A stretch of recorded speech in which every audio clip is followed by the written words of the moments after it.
Okay, so I've gotten a lot of email lately asking me about security and how to protect the data that's on your computer and how to protect your communications from people who might want to pry. And here are two products that are both open source, they're totally free, and they will help you keep your information secure. The first is called GPG, which is an open source version of the popular PGP encryption program.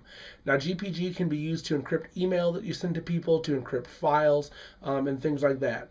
The other is called TrueCrypt. TrueCrypt does what's called whole disk encryption. So in other words, if somebody were to swipe your computer, the information that's on your computer would be absolutely useless without a password. Everything on it is not accessible without a password. Now that, of course, means that if you forget your password, it's not accessible to you either, but just don't forget your password. Now, the two most important things to remember when you use these programs is there are two things that really affect your security.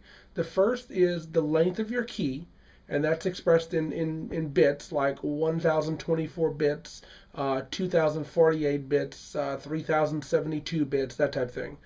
The smaller the bit rate, or the smaller the amount of bits that are used to comprise your key, the easier that key is to break. It doesn't matter if they have your passphrase or not, they can break that key. Now, a key that's 1024 bits can usually be broken in a couple of days by a supercomputer. And a key that is 2048 has not been broken yet, I don't believe.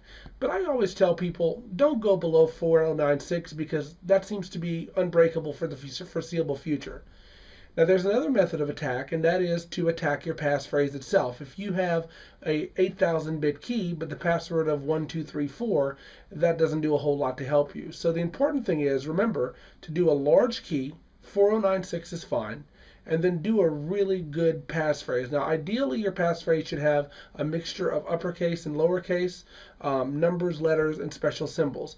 You can look at the blog post that I made a couple of weeks ago, and the link is right there below in the video, and it'll tell you a simple way to construct an easy-to-remember password that contains all of those things. Now, the important thing is, the reason you want to follow this method is because you really do need to remember your password. Writing it down is a security risk. Storing it in a file is a security risk. So that method helps you to construct a password that's secure.